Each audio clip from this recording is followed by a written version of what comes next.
எல்லோரும் வியாபாரம் பண்ணக்கூடியவர்கள் தான். ஆனால் வியாபாரம் என்று வரும்போது அதில் ஹராமும் ஹலாலும் கலந்திருக்கிற நிலையில் எவ்வளவு முஸ்லிம்கள் வியாபாரம் செய்கிறார். முதல் காரணம் என்ன? அறியாமை, அல் ஜஹல், சட்டதிட்டங்களை பற்றி அறியாத நிலை. 5 வேளை தொழுவார், நோன்பு வைப்பார், இஸ்லாம் மேலோங்க வேண்டும் என்கிற உண்மையான ஆர்வம் உள்ளவராக இருப்பார். குடும்பத்திற்குள் இஸ்லாம் வர வேண்டும், ஈமானிய வாழ்க்கை வர வேண்டும் என்பதற்காக முயற்சி செய்வார். ஆனால் அவருக்கே தெரியாமல் அவர் சம்பாதிக்கக்கூடிய வருமானத்தில் ஹராம் கலந்து கொண்டிருக்கும். என்ன காரணம்? அவருக்கு ஏன் தெரியவில்லை? அவருக்கு அது பற்றி சட்டங்கள் தெரியவில்லை. விற்கிற பொருள் ஹலாலானதாக இருக்கும், ஆனால் விற்கிற முறை ஹராமானதாக இருக்கும். விற்கிற ரசூலுல்லாஹி ஸல்லல்லாஹு அலைஹி வஸல்லம் மதீனாவுடைய சந்தைக்கு போகிறார்கள். வியாபாரம் நடந்து கொண்டிருக்கிறது. பேரிச்சம்பழத்தை குவியலாக குவித்து ஒருவர் வியாபாரம் செய்கிறார். ரசூலுல்லாஹ் அந்த பேரிச்சம்பழ குவியலுக்குள் கையை உள்ளே விட்டு எடுக்கிறார்கள். மேலே இருக்கிற பேரிச்சம்பழம் காய்ந்திருக்கிறது, உள்ளே இருக்கிறது ஈரமாக இருக்கிறது. ரசூலுல்லாஹ் கேட்டார்கள், என்ன இது? யார் ரசூலுல்லாஹ்? மழையிலே நனைந்து விட்டது. அப்படி என்றால் அதை நீங்கள் வெளியே தெரியும் விதமாக வைத்திருக்க வேண்டாமா? மன் கஷன ஃபலைஸ மின்னா, யார் நம்மை ஏமாற்றுகிறாரோ அவர் நம்மை சேர்ந்தவர் அல்ல என்று சொன்னார். அப்போ இந்த ஏமாற்றுவது, பித்தலாட்டம் செய்வது கூடாது. ஆக வியாபாரத்தில் வெளிப்படைத்தன்மை இருக்க வேண்டும். உங்களுக்கு வியாபாரம் நடக்க வேண்டும் என்பதற்காக வாங்குவோரை ஏமாற்று விதமாக நீங்கள் குறையை மறைக்க கூடாது. ரசூலுல்லாஹி ஸல்லல்லாஹு அலைஹி வஸல்லம் அந்த நபித்தோழருக்கு புரிய வைக்கிறார்கள். அவர் அறியாமல் செய்கிறார். அஸ்ஸலாமு அலைக்கும் வரஹ்மத்துல்லாஹி வபரகாத்துஹு. அல்ஹம்துலில்லாஹ் வஸ்ஸலாத்து வஸ்ஸலாமு அலா ரசூலில்லாஹ் வ அலா ஆலிஹி வ ஸஹ்பிஹி வ மன் வாலா. எல்லா புகழும் அல்லாஹ்வுக்கு உரியது. அவனுடைய நபி, நம்முடைய நபி முஹம்மது ஸல்லல்லாஹு அலைஹி வஸல்லம் அவர்கள் மீதும், அவர்களுடைய குடும்பத்தார், தோழர்கள், இன்னும் நல்லோர்கள் அனைவர் மீதும் அல்லாஹ்வுடைய அன்பும் அருளும் உண்டாவதாக. அல் புயூஉல் மன்ஹியு அன்ஹா ஃபில் இஸ்லாம், இஸ்லாமில் தடை செய்யப்பட்ட வியாபார பரிவர்த்தனைகள் என்கிற தலைப்புல இன்ஷா அல்லாஹ் நம்முடைய இன்றைய அமர்வை நாம் அடைந்திருக்கிறோம். அஷேக் அல் அல்லாமா சாலிஹ் இப்னு ஃபௌசான் அல் ஃபௌசான் ஹஃபிதஹுல்லாஹி தஆலா இன்று நம்முடைய காலத்தில் வாழ்ந்து கொண்டிருக்கக்கூடிய மிக மூத்த அறிஞர்களில் ஒருவர். மினல் கிபாரில் மின் கிபாரில் உலமா, மிக மூத்த அறிஞர்கள்ல முஃப்திகளில் ஒருவர். ஹிஜ்ரி 1354 பிறந்தவர்கள், 1933 பிறந்தவர்கள். அப்படி என்றால் இப்போது அவருடைய வயது கிட்டத்தட்ட 93. ஷேக் சாலிஹ் மிக முக்கியமான இமாம்களிடம் கல்வி தேடிக்கொண்ட அறிஞர். ஷேக் அப்துல் அசீஸ் இப்னு பாஸ் ரஹிமஹுல்லாஹி தஆலா அவர்களுக்கு மிக நெருக்கமாக இருந்த ஒரு அறிஞர். அவர்கள் இப்னு பாஸ் ரஹிமஹுல்லாஹ் தன்னுடைய கடைசி காலம் வரைக்கும் லஜ்னா தாயிமா என்கிற சவுதி அரேபியாவில் இருக்கக்கூடிய ஃபத்வா குழுவுடைய மூத்த முஃப்தியாக இறுதி வரைக்கும் இருந்தவர். அதே முஃப்திகளுடைய குழுவில் அதனுடைய தலைவராக பொறுப்பில் இருக்கக்கூடிய ஒரு அறிஞர் தான் ஷேக் சாலிஹ். அவர்கள் ஃபிக்ஹ் துறையில முனைவர் பட்டம் பெற்றவர். ஷேக் சாலிஹ் இப்னு ஃபௌசான் தன்னுடைய சிறு வயதிலேயே தந்தை இழந்தவர். ஆனாலும் அவருடைய குடும்பத்தார் அவர்களை வளர்த்தார்கள். ஷமாசியா என்கிற ஒரு சிறிய கிராமத்தில் பள்ளிக்கூட ஆரம்ப கல்வியை, மதரசா கல்வியை படித்து, அடுத்தடுத்து அங்கு இருக்கக்கூடிய அறிஞரிடம் படித்து, அதற்கு ரியாதிலே இருக்கக்கூடிய அறிஞரிடம் படித்து, இப்படி மார்க்க கல்வியை தொடர்ந்து தேடிக்கொண்டே மிக உயர்ந்த அந்தஸ்தை அடைந்தவர். ஹிஜ்ரி 1011 அவர் லஜ்னா தாயிமா என்கிற ஃபத்வா கொடுக்கக்கூடிய நிரந்தர கமிட்டியுடைய தலைவராக நியமிக்கப்பட்டவர். அதே ஆண்டில் அவர்கள் ஆற்றிய ஒரு உரை, ஒரு ஹுத்பா தான் இன்று நாம் படிக்க போகிற புத்தகம். அல் புயூஉல் மன்ஹியு அன்ஹா ஃபில் இஸ்லாம் என்கிற தலைப்பில் ஹிஜ்ரி 1411 ரியாதில் இருக்கக்கூடிய மஸ்ஜித் சுமு என்கிற மஸ்ஜிதில் அவர்கள் ஒரு உரையாற்றினார்கள். இஸ்லாமில் என்னென்ன விதமான வியாபார பரிவர்த்தனைகள் தடை செய்யப்பட்டிருக்கின்றன என்பதுதான் அந்த உரையுடைய கரு. உலமா அறிஞர்கள் மக்களுக்கு எது தேவையோ அதை கற்றுக் கொடுப்பார்கள். மக்களை ஹராமான பாதையிலிருந்து தடுப்பது, அல்லாஹ்வுக்கு பிடித்தமான நல்ல பாதையிலே அவர்களை வழி நடத்துவது அறிஞர்களுடைய பொறுப்பு. ஆகவேதான் நம்முடைய உலமா சுன்னாவை பின்பற்றக்கூடிய உலமாக்கள் வீணான, தேவையில்லாத, கற்பனையான அல்லது மக்களை கேளிக்கைகளில் ஈடுபடுத்தக்கூடிய விஷயங்களில் பேச்சை ஆரம்பிக்க மாட்டார்கள், முடிக்க மாட்டார்கள், தொடர மாட்டார்கள். அல் இஸ்லாம் என்பது அவருடைய முழுக்க பேச்சாக இருக்கும். அந்த இஸ்லாம் மக்களுடைய வாழ்க்கையில் வர வேண்டும் என்பது அவருடைய நோக்கமாக இருக்கும். எல்லோரும் வியாபாரம் பண்ணக்கூடியவர்கள் தான். ஆனால் வியாபாரம் என்று வரும்போது அதில் ஹராமும் ஹலாலும் கலந்திருக்கிற நிலையில் எவ்வளவு முஸ்லிம்கள் வியாபாரம் செய்கிறார்கள். முதல் காரணம் என்ன? அறியாமை, அல் ஜஹல், சட்டதிட்டங்களை பற்றி அறியாத நிலை. 5 வேளை தொழுவார், நோன்பு வைப்பார், இஸ்லாம் மேலோங்க வேண்டும் என்கிற உண்மையான ஆர்வம் உள்ளவராக இருப்பார். குடும்பத்திற்குள் இஸ்லாம் வர வேண்டும், ஈமானிய வாழ்க்கை வர வேண்டும் என்பதற்காக முயற்சி செய்வார். ஆனால் அவருக்கே தெரியாமல் அவர் சம்பாதிக்கக்கூடிய வருமானத்தில் ஹராம் கலந்து கொண்டிருக்கும். என்ன காரணம்? அவருக்கு ஏன் தெரியவில்லை? அவருக்கு அது பற்றி சட்டங்கள் தெரியவில்லை. விற்கிற பொருள் ஹலாலானதாக இருக்கும், ஆனால் விற்கிற முறை ஹராமானதாக இருக்கும். விற்கிற பொருள் ஹராமானது என்பதை இலகுவாக நம்ம அறிந்திருப்போம். இது ஹராம். மது விற்பனை செய்யக்கூடாது, பன்றி விற்பனை செய்யக்கூடாது. இது அறியாத முஸ்லிம் இருக்கிறாரா? இல்லை, எல்லாரும் அறிந்திருக்கிறோம். ஒரு முஸ்லிம் மது குடிக்க மாட்டார், அதை அவர் வியாபாரம் செய்ய மாட்டார். ஒரு முஸ்லிம் பன்றி திங்க மாட்டார், ஆகவே அதை வியாபாரம் செய்ய மாட்டார். ஹலாலான வியாபாரம் செய்யும் போது ஹராமான முறைகள், கொடுக்கல் வாங்கலிலே ஹராமான முறைகள் சர்வசாதாரணமாக நடந்து விடுகிறது. ரசூலுல்லாஹி ஸல்லல்லாஹு அலைஹி வஸல்லம் நபித்தோழர்கள் வியாபாரம் செய்வதையெல்லாம் கவனித்தார்கள். வியாபாரத்தில் அவர்களுடைய முறையில் ஏதேனும் ஹராமானவை இருக்கிறதா என்பதையும் கவனித்தார்கள். அதற்கு ஏற்ப தன்னுடைய தோழர்களை திருத்தினார்கள், வழிகாட்டினார்கள், மார்க்கத்தை சொல்லிக் கொடுத்தார்கள். ரசூலுல்லாஹி ஸல்லல்லாஹு அலைஹி வஸல்லம் மதீனாவுடைய சந்தைக்கு போகிறார்கள். வியாபாரம் நடந்து கொண்டிருக்கிறது. பேரிச்சம்பழத்தை குவியலாக குவித்து ஒருவர் வியாபாரம் செய்கிறார். ரசூலுல்லாஹ் அந்த பேரிச்சம்பழ குவியலுக்குள் கையை உள்ளே விட்டு எடுக்கிறார்கள்.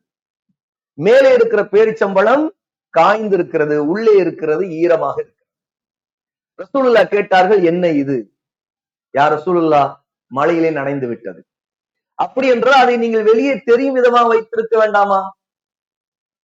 மன் கஷன ஃபலைஸ மின்னா, யார் நம்மை ஏமாற்றுகிறாரோ அவர் நம்மை சேர்ந்தவர் அல்ல என்று சொன்னார். அப்போ இந்த ஏமாற்றுவது, பித்தலாட்டம் செய்வது கூடாது. ஆக வியாபாரத்தில் வெளிப்படைத்தன்மை இருக்க வேண்டும். உங்களுக்கு வியாபாரம் நடக்க வேண்டும் என்பதற்காக வாங்குவோரை ஏமாற்று விதமாக நீங்கள் குறையை மறைக்க கூடாது. ரசூலுல்லாஹி ஸல்லல்லாஹு அலைஹி வஸல்லம் அந்த நபித்தோழருக்கு புரிய வைக்கிறார்கள். அவர் அறியாமல் செய்கிறார், ரசூலுல்லாஹ் கற்றுக் கொடுக்கிறார்கள்.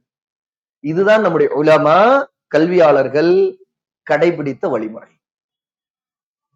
சரியான உலமா மக்களுக்கு எது இப்போது தேவையோ, அல்லாஹ்வை நெருங்குவதற்கு, ஹலாலான முறையில் வாழ்வதற்கு எது முக்கியமோ, எதெல்லாம் அவர்கள் நரகத்திற்கு கொண்டு போய்விடுமோ, அதை பற்றி எச்சரிக்கை செய்ய வேண்டுமோ, அது முக்கியமோ, அதைத்தான் உலமா செய்தார்கள்.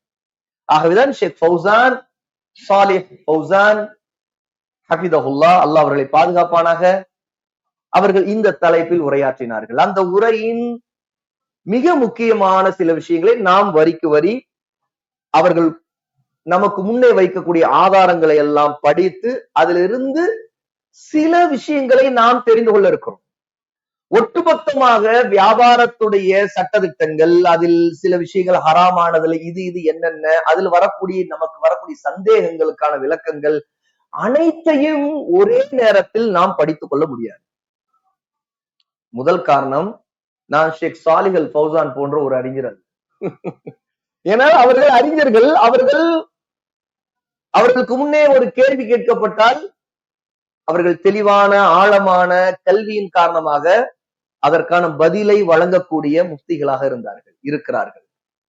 ஆனால் நாம் அவர்களிடமிருந்து கிடைக்கக்கூடிய சில விஷயங்களை படிக்கும் போது நமக்கு துணையாக அதிலிருந்து இன்னொரு கேள்வி வரும்போது அதற்கு உடனே பதில் தெரியாமல் இருக்கலாம். நீங்கள் கேட்கும் போது எனக்கு பதில் தெரியாமல் இருக்கலாம், எனக்கு அல்லாஹு ஆலம் எனக்கு தெரியவில்லை என்று நான் சொல்ல வேண்டிய நிலை.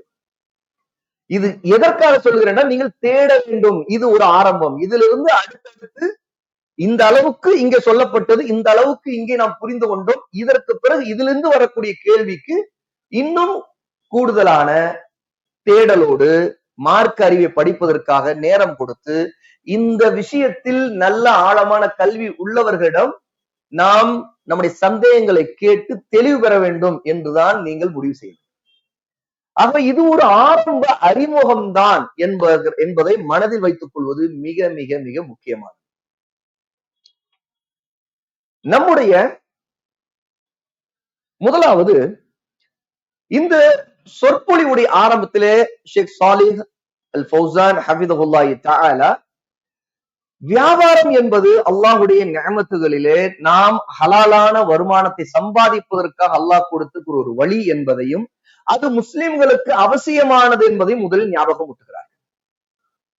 அல்லாஹ் சுப்ஹானஹு வ தஆலா சூரா அல் பக்ரா 2வது சூராவுடைய 275வது ஆயத்துல சொல்லுகிறான், வஹல்லல்லாஹுல் பைஅ வஹர்ரம ரிபா.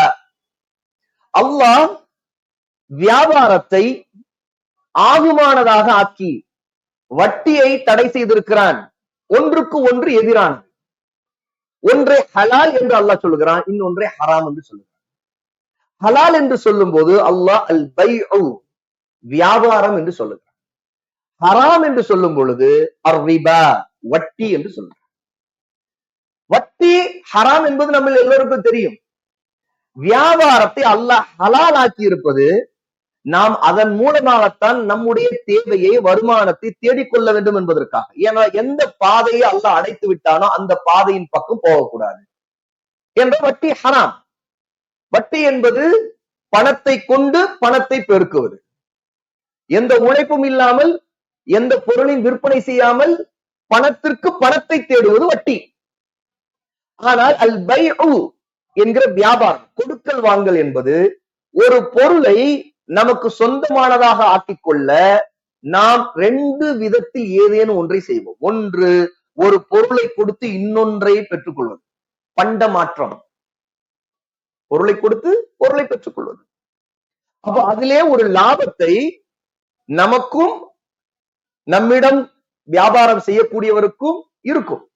அவர் இந்த பொருளை நான் உங்களுக்கு தர வேண்டுமா, எனக்கு இந்த பொருள் கிடைக்க வேண்டும். இந்த காலத்தில் நாம் பண்டமாற்ற முறை செய்வதே இல்லை. இன்னொன்று, ஒரு பொருளை நமக்கு வேண்டும் என்பதற்காக அதை வைத்திருப்பவரிடம் பணம் கொடுக்கிறோம்.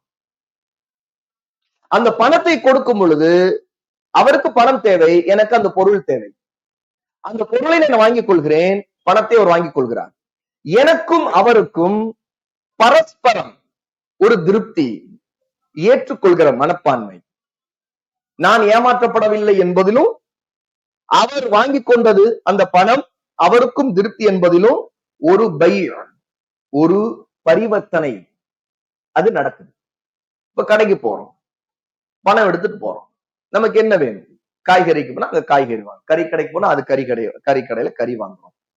ஒரு மெடிக்கலுக்கு போனா அங்க மருந்து வாங்குறோம், அல்லது ஒரு துணி கடைக்கு போனா அங்க துணி வாங்குறோம். இது எல்லாமே பைஒன். இது ஒரு வியாபாரம், கொடுக்கல் வாங்கலில் நடக்கிற ஒரு பரிவர்த்தனை. அப்ப இதன் மூலமாக அல்லாஹு தஆலா இதை ஹலாலாக்கி இருக்கிறான் என்றால், இங்கே ஒரு பொருள் விற்பனை செய்யப்படுகிறது, உழைத்தவர் அதற்குரிய லாபத்தை வைத்து அவர் நம்மிடம் வியாபாரம் செய்கிறார். நமக்கும் அந்த பொருள் தேவை என்பதால் நாம் அதை வாங்கிக் கொள்கிறோம். நாம் அதற்குரியதாக பணத்தை கொடுக்கிறோம். அந்த உழைப்புக்குரிய கூலி அதுல இருக்கிறது.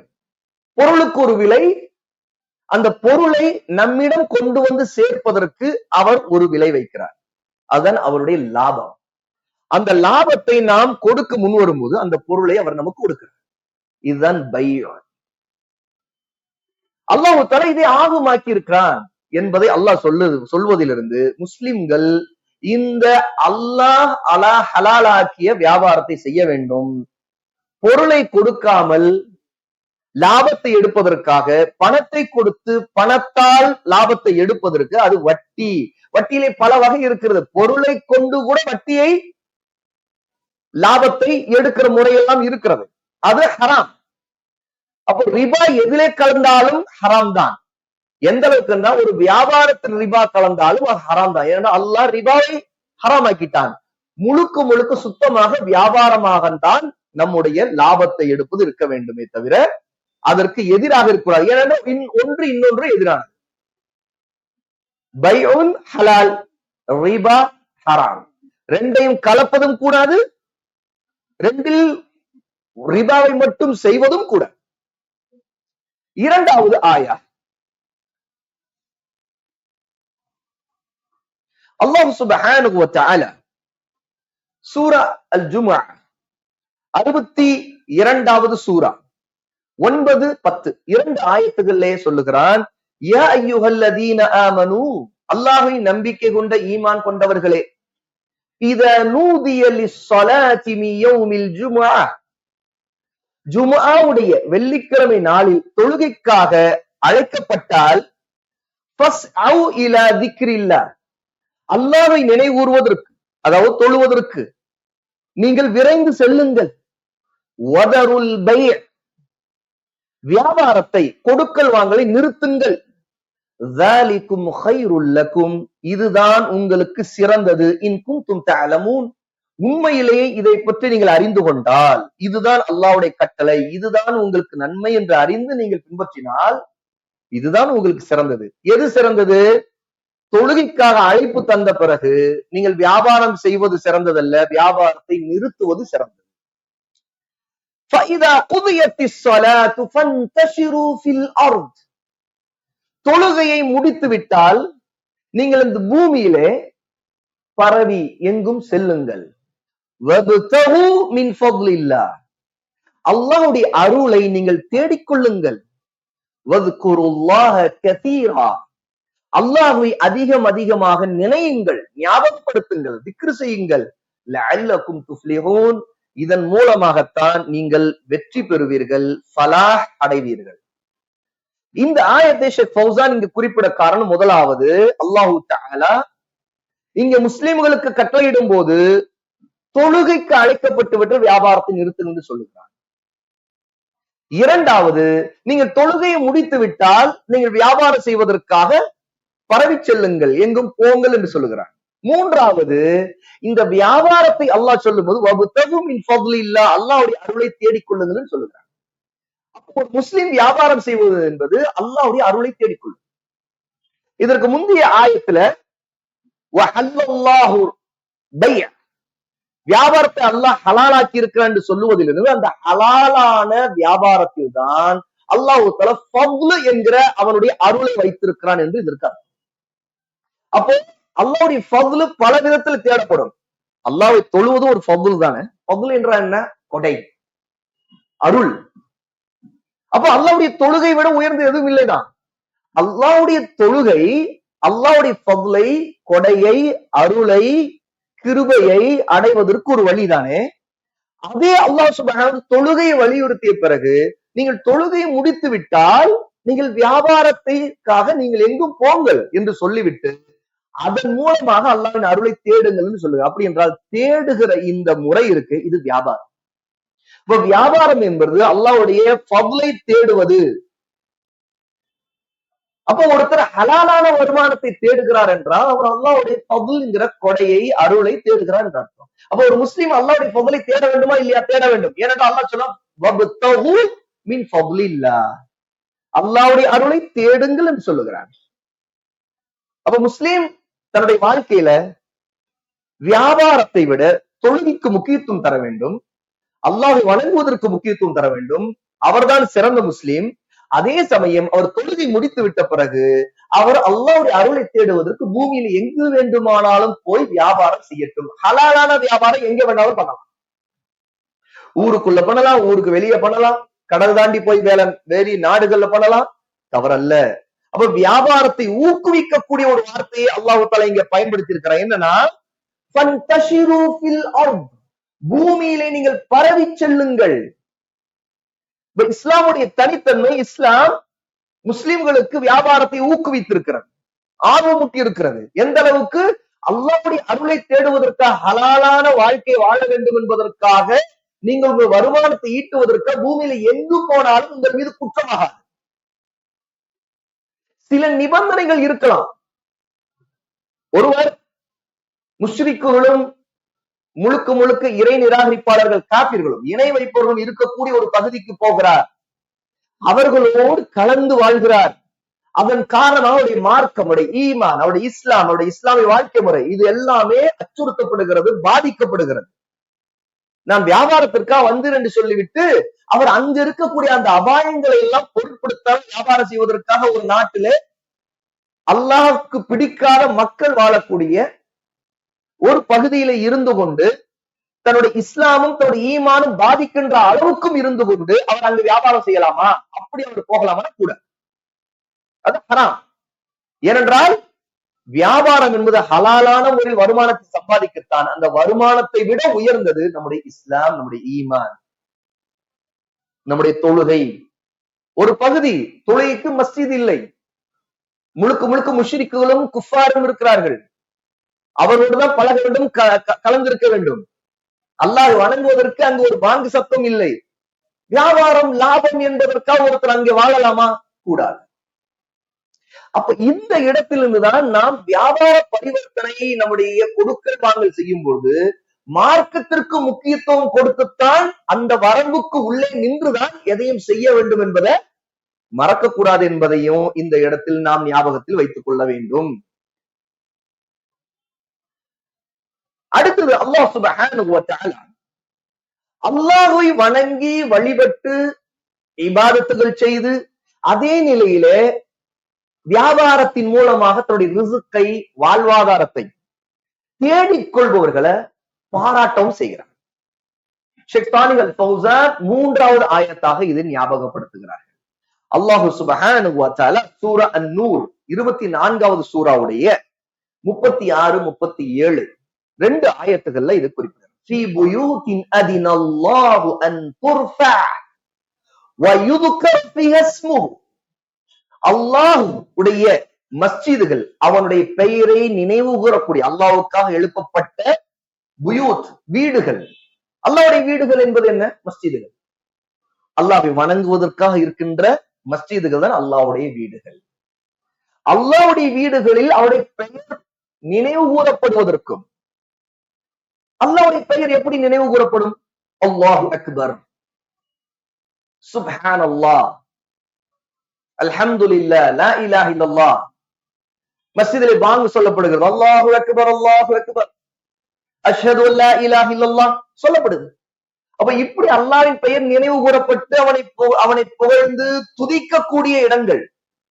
வயுذ்குர ஃபீஹா இஸ்முஹு யுஸப்பிஹு லஹு ஃபீஹா பில் குதுவி வல் ஆசால், காலையிலும் மாலையிலும் அல்லாஹ்வை நினைவு கூர்ந்து போற்றப்படுகிறது, துதிக்கப்படுகிறது, தஸ்பீஹ் செய்யப்படுகிறது. இந்த இடங்களிலே ரிஜாலுன், சில மனிதர்கள் இருப்பார்கள், லா துல்ஹீஹிம் திஜாரத்துன் வலா பைஉன் அன் திக்ரில்லாஹ், அல்லாஹ்வை நினைவு கூறுவதற்காக இருக்கக்கூடிய அந்த மனிதர்கள் மஸ்ஜிதில் இருந்தாலும் அவர்களுக்கு அவர்களுடைய வியாபாரமோ வணிகமோ அல்லாஹ்வை நினைப்பதிலிருந்து அவர்களை திருப்பாது, திசை திருப்பார். அவர்கள் அல்லாஹ்வை தொழுவார்கள், தஸ்பீஹ் செய்வார்கள், திக்ர் செய்வார்கள், மஸ்ஜிதிலே தொழுவார்கள், வணங்குவார்கள், அதே நேரத்தில் வியாபாரம் செய்வார்கள். இந்த வியாபாரம் இருக்கிறதே, அது இந்த நிலையிலிருந்து அவர்களை தடுத்து விடாது. ரிஜாலுல் லா துல்ஹீஹிம் திஜாரத்துன் வலா பைஉன் அன் திக்ரில்லாஹ் வ இகாமிஸ் ஸலாத்தி வ ஈதாஇஸ் ஸகாத், அல்லாஹ்வையே தொழுவதற்கும், தவறாமல் 5 வேளையை தொழுவதற்கும், தவறாமல் வருடம் வருடம் ஜகாத் கொடுப்பதற்கும் அவர்களை அது தடுத்தாது. எது தடுக்காது? அவர்களுடைய திஜாரா, அவருடைய பைய. ரெண்டு வார்த்தை அல்லாஹ் பயன்படுத்தியிருக்கிறார். பொதுவா வழக்கத்துல நாம திஜாரா என்று சொன்னாலும் வியாபாரம் தான் சொல்லுவோம், பைஉன் என்று சொன்னாலும் வியாபாரம் தான் சொல்லுவோம். ஆனா ஃபிக்ஹ்ல இந்த ரெண்டு வார்த்தைக்கும் சின்ன வித்தியாசத்தை தெளிவுபடுத்தி இருக்கிறாங்க உலமா, கல்வியாளர். திஜாரா என்று சொன்னா தொடர்ச்சியாக நடந்து கொண்டிருக்கிற ஒரு வணிகம், தமிழ்ல வணிகம்னு சொல்லலாம். ஒருவர் ஒரு கடை வைத்திருக்கிறார் அல்லது ஏதோ ஒரு சர்வீஸ் செய்கிறார், அதன் மூலமாக ஒரு பொருளை விற்பனை செய்து கொண்டே இருப்பதை கொண்டு லாபம் சம்பாதிக்கிறார், அதான் வணிகம். அல்லது ஒரு சர்வீஸ், ஒருத்தர் ஒரு கம்ப்யூட்டர் ரிப்பேர் செய்யறது, இந்த மாதிரி ஒரு சர்வீஸ் பண்ணுகிறார். அவர் எங்கே அந்த தேவை வருதோ அவருக்கு சொல்லுவார்கள், ஏதோ பிரச்சனையா இருக்குது, ஓஎஸ் கரெக்ட் ஆயிடுச்சா என்னன்னு தெரியல. உடனே அவர் போவார், அவர் அதுக்கான வேலையெல்லாம் செய்வார். அவர் அதற்கு ஒரு 300 500 ரூபாய் அப்படின்னு சொல்லிட்டு ஒரு கூலி அதற்கு பேசி வாங்கிக் கொள்வார். அந்த சர்வீஸை முடிச்சுட்டு வருவார். இப்படியே அங்கங்க அவர் வாழ்நாள் முழுக்க அவருடைய ஒரு வியாபாரம், ஒரு வணிகம் நடந்து கொண்டே இருக்கும். இது திஜாரா. இவர்தான் தாஜிர், மெர்ச்சன்ட். ஒரு பொருளை தொடர்ந்து ஒரு ப்ராசஸ் நடந்து கொண்டே இருந்து கொண்டு வியாபாரம் செய்து வருமானம் ஈட்டுகிறார் இல்லையா? பல முறை வியாபாரம் நடந்து கொண்டே இருக்கிறது. இது திஜாரத். பைஉன் என்பது ஒரு தடவையில் ஒரு வியாபாரம் முடிவது. அதாவது எனக்கு ஒரு பொருள் வேண்டும், நான் ஒரு கடைக்கு போகிறேன், அங்கே அந்த பொருள் இருக்கிறது, அது எனக்கு வேண்டும். கடைக்காரர் கேட்கிறேன், அவர் விலை சொல்லுகிறார், எனக்கு அந்த விலை கூட தெரிஞ்சால் கொஞ்சம் குறைச்சு கேட்கிறேன், ஏதோ பேரம் பேசுகிறேன். அவருக்கும் அது சரி என்று தோடுகிறது, குறைக்கலாம் என்று நினைக்கிறார், குறைக்கிறார். ரெண்டு பேருக்கு இடையே ஒரு முடிவு வந்து விடுகிறது, நான் பணத்தை கொடுக்கிறேன், பிறகு அந்த பொருளை வாங்கி கொடுக்க நான் கிளம்பி வந்துவிட்டேன். இதுதான் பை. பை பண்றோம், இங்கிலீஷ்ல பை சொல்றாங்கல்ல, வாங்குவது. கொடுக்கல் வாங்கல் ஒரே முறையில் ஒரு நேரத்தில் முடிந்து விட்டால் அது பை. அந்த வியாபாரி இருக்கிறாரே, நான் போய் கடையில வாங்கினேன், அவர் செய்து கொண்டது திஜாரா. நான் இப்போது அவரும் நானும் செய்து கொண்டது பை. ஒரு தடவையில் ஒன்று முடிந்து விட்டால், ஒரு வியாபாரம் முடிந்தால் அது பை. ஒரு வியாபாரம் பல தடவை நடந்து கொண்டே இருந்தா அதான் திஜாரா. ஆகவேதான் பை என்பது திஜாராவைக்குள் இருக்கிறது. ஒருவர் திஜாரத் செய்கிறவர் பல தடவை பலரிடம் பை செய்துகிட்டே இருப்பார். ஒரு வாடிக்கையாளர் பொருள் வாங்க போனேன், நான் ஒரு தாஜிர், வியாபாரம் செய்யக்கூடிய திஜாரத் செய்யக்கூடியவரிடம் நான் ஒரு தடவை என்னுடைய வியாபாரத்தை முடித்துக் கொண்டேன், அதுதான் பை. இந்த வித்தியாசத்தை கொண்டு கல்வியாளர்கள் உலமா இதை பிரித்து காட்டியிருக்கிறார். வழக்கத்திலே இதை புரிவதற்காக ஒரே வார்த்தையை மாற்றி மாற்றி பயன்படுத்துவது உண்டு, வியாபாரம் வணிகம் ரெண்டுமே. ஆனால் நாம் கொஞ்சம் புரிதலுக்காக திஜாரத் என்பது வணிகம் என்றும் பை என்பது வியாபாரம் என்றும் சொல்லலாம். ஏனென்றால் வணிகம் செய்வரும் ஒரு ட்ரேட் செய்கிறார், அவர் தொடர்ந்து அவருடைய வியாபாரம் நடந்து கொண்டே இருக்கும், பலரிடம் வியாபாரம் நடக்கும். வாங்க போற எனக்கும் அவருக்கும் நடப்பது ஒரு வியாபாரம் நடக்குது. நான் வணிகம் செய்யவில்லை, புரியுதா? திஜாரத் செய்யவில்லை, நான் பை செய்கிறேன். அதாவது கொடுக்கல் வாங்கல் எனக்கும் அவருக்கும் முடிவதற்கு அங்கே ஒரு ப்ராசஸ் ஒன்று நடந்து விட்டது, அதுதான் பை. அல்லாஹ் சுப்ஹானஹு வ தஆலா சூரா ஜும்ஆவுடைய இதற்கு முன்னாடி நம்ம படித்த ஆயத்துல வதருல் பை என்று சொல்லுகிறான் இல்லையா? வியாபாரத்தை நிறுத்துங்கள். இது வியாபாரம் செய்து கொண்டிருக்கிற வணிகம் செய்கின்ற தாஜிருக்கும் பொருந்தும், பொருளை வாங்குவதற்காக போகிறாரா இல்லையா வாடிக்கையாளர், அவருக்கும் பொருந்தும். ஒரு தாஜிருக்கு மட்டும் அந்த கட்டளை இல்லை, பொருளை வாங்குவதற்கு ஜும்மாவுடைய நேரம் பாரு சொல்லப்பட்டு விட்டது, எனக்கு ஒன்று தேவை என்று நான் ஒருத்தர் போகிறேன் என்றால் அல்லாஹ் வதருல் பைன்னு சொல்லிருக்காங்க, வியாபாரத்தை நிறுத்துங்கள். அந்த கட்டளை எனக்கும் அந்த கட்டளை இருக்கிறது. எனக்கு வியாபாரம் செய்வதற்காக ஒருத்தர் அங்க நின்றுட்டு இருக்காரு பாருங்க கடையில, அவருக்கும் கட்டளை இருக்கிறது. அவருக்கும் தடுக்கப்பட்டது, எனக்கும் தடுக்கப்பட்டது. அவர் என்னிடம் செய்வது பையனா, நான் அவரிடம் செய்வது பையனா. அவர் ஒரு திஜாரத் செய்கிறார், ஆனால் அங்கே எனக்கும் அவருக்கும் நடந்தது பைய, ஒரு வியாபாரம். இந்த வியாபாரம் நானும் செய்யக்கூடாது, அவரும் செய்யக்கூடாது. ஏன் ஏன் என்ன காரணம்? என்ன காரணம்? எதற்காக செய்யக்கூடாது? இதா நூதிய லிஸ்ஸலாத்தி மின் யௌமில் ஜும்ஆ ஃபஸ்அவு இலா திக்ரில்லாஹ். அல்லாஹ்வை நினைப்பதற்கு நீங்கள் விரைந்து செல்லுங்கள்ங்கிற இந்த கட்டளை இருக்கு. இந்த கட்டளை வாங்குகிற தேவை உள்ள எனக்கும் உள்ளதுதான், விற்கின்ற லாபத்தை சம்பாதிக்க போற இந்த வியாபாரிக்கும் உள்ளதுதான். அல்லாஹ் சுப்ஹானஹு வ தஆலா வதருல் பைஅ என்று சொல்லி இருக்கிறார். அல்லாஹு அக்பர். அப்போ இந்த விஷயத்தை கொண்டு நாம் புரிந்து கொள்ளக்கூடிய ஒரு முக்கியமான அம்சம் என்னவென்றால், இந்த ஆயத்துல, சூரா நூருடைய ஆயத்துல அல்லாஹு தஆலா சில மனிதர்கள் இருக்கிறார்கள், லா துல்ஹீஹிம் திஜாரத்துன் வலா பைஉன் அன் திக்ரில்லாஹ். அல்லாஹ்வை நினைவு கூறுவதிலிருந்து அவர்களுடைய வணிகமோ வியாபாரமோ தடுக்காது, திசை திருப்பாதுன்னு சொல்லுகிறார். அப்ப அல்லாஹ்வை நினைவு கூறுவது என்றால் என்னென்ன வரும்? அல்லாஹ்வை புகழ்வது, தஸ்பீஹ் செய்வது, திக்ர் செய்வது எல்லாம் வரும். அதோடு தொழுகை, 5 வேளை தொழுகை வரும், ஜக்காத் கொடுப்பது வரும். ஒருத்தருடைய சம்பாத்தியத்தை கொண்டு ஜக்காத் கொடுக்க போகிறவர் தானே, அவர் எவ்வளவு தூரம் சம்பாதிக்கிறோம் அதற்கு ஏற்ற மாதிரி ஜக்காத் அவர் கடமையாகி விட்டு அவர் ஜக்காத் கொடுக்க போகிறவர். இந்த ஜக்காத் கொடுக்கின்ற நல்ல நோக்கம் இருந்தால் கூட, இங்க விஷயம் என்ன, வியாபாரம் செய்து நான் நல்ல செல்வத்தை சம்பாதிச்சு நான் ஜக்காத் கொடுத்து நல்ல காரியங்களா பண்ண போறேங்க, அதனால தாங்க நான் தொழுகைக்கு போகலன்னு சொல்ல முடியுமா? அதனால தாங்க நான் மஸ்ஜிதுல இருக்க வர்றதே இல்லைன்னு சொல்ல முடியுமா? சொல்ல முடியாது. அப்போ அல்லாஹ் தஆலா அப்படி யார் ஒருத்தர் ஜக்காத் கொடுக்கிறேன்னு சொன்னாலும் அவருடையது அல்லாஹ் ஏற்க மாட்டான். ஏனென்றால் அவர் எப்படி அல்லாஹ் நினைப்பதை விட்டு திசை திரும்பி விட்டார். எதை கொண்டு? அவருடைய திஜாரத்தும் அவருடைய பையும் திசை திருப்பி விட்டது. ஆனால் இங்க யாரை அல்லாஹ் புகழ்கிறார் என்றால், யாரெல்லாம் இந்த திசை திரும்பாமல் கவனமாக தங்களுடைய திஜாரத்தையும் தங்களுடைய பையையும் கட்டுப்பாட்டில் வைத்துக் கொண்டு எல்லாவற்றுக்கும் முதலாவதாக அல்லாஹ்வை வணங்குவதையும் அவனை புகழ்வதையும் தொழுவதையும் ஜக்காத் கொடுப்பதை முதலிடத்தில் வைத்திருக்கிறார்களோ, வியாபார திஜாரத்தையும் அடுத்து கீழே வைத்திருக்கிறார்களோ, அவர்களை அல்லாஹ் பாராட்டுகிறார். அவர்கள் எப்படிப்பட்டவர் என்றால், ஒரு மஸ்ஜிதும் இருப்பார்கள், தொழுவார்கள், அதே நேரத்தில் அவர்கள் வியாபாரம் வெளியே செய்வார்கள் என்கிறார். அவர்கள் பை வெளியே செய்வார்கள் என்கிறார். அவர்கள் அதன் மூலமாக அவர்கள் சம்பாதித்து ஹலாலான வருமானத்தை தேடுவார்கள் என்று அல்லாஹ் தஆலா சொல்கிறார். ஆகவே இந்த ஆயத்தின் மூலமாக நமக்கு தெரிவது, முஸ்லிம்களுடைய நல்ல பண்புகளில் ஒன்று, அவர்கள் ஒரு பொருளை வாங்குவதும் விற்பனை செய்வதும் அதிலே அடங்கும். அவர்கள் நல்லவர்கள், ஹலாலான முறையில் அவர்கள் சம்பாத்தியத்துக்காக ஒரு பொருளை வாங்கவோ விற்பனையோ செய்கிறார்கள் என்றால் அவர்கள் சிறந்தவர்கள். அதே நேரத்தில் அவர்கள் தொழுகையை விட்டுவிடக் கூடாது, அதற்கு முக்கியத்துவம் தர வேண்டும் என்பதை அல்லாஹ் தஆலா இந்த இடத்தில் நமக்கு நினைவூட்டுகிறான் என்று ஷேக் சாலிஹ் அல் ஃபௌசான் ஹஃபிதஹுல்லாஹி தஆலா குறிப்பிடுறாங்க.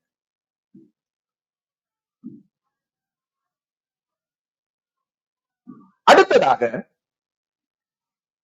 அல்லாஹ் சுப்ஹானஹு வ தஆலா அவனை மட்டுமே வணங்கி வழிபடக்கூடியவங்களுக்கு அவங்க தன்னுடைய ரிஸ்கை தேடுவதற்கு இந்த திஜாரத் பை, வணிகத்தின் வியாபாரத்தை ஒரு வழியாக ஆக்கியிருக்கிறார். அல்லாஹ் வணங்க வேண்டும், ரிஸ்கை தேட வேண்டும்.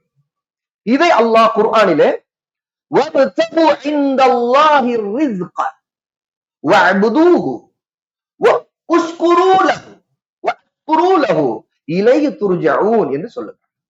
சூரா அல் அன்கபூத் 29வது சூராவுடைய 17வது ஆயத். அல்லாஹ்விடமே உங்களுக்கு தேவைப்படும் வாழ்வாதாரத்தை, ரிஸ்கை தேடுங்கள். வப்தகு மின் ஃபضலில்லாஹ், அல்லாஹ்வின் அருளை நீங்கள் தேடிச் செல்லுங்கள் என்று சூரத்துல் ஜும்ஆவில் அல்லாஹ் சொன்னான் இல்லையா? இங்க சூரா அல் அன்கபூத்ல அல்லாஹ் தஆலா இங்க சொல்லும் பொழுது வார்த்தையை கவனியுங்கள். ஃபப்தகு இன்தல்லாஹி ரிஸ்க, அல்லாஹ்விடம் உங்களின் ரிஸ்கை தேடுங்கள். ரிஸ்க் யாரிடம் தேடப்படணும்? அல்லாஹ்விடம். வஅபுதூஹு, அவனையே வணங்குங்கள். அல்லாஹ்வை வணங்க வேண்டும் நீங்கள். வஷ்குரு லஹு, அவனுக்கே நீங்கள் நன்றி செலுத்துங்கள்.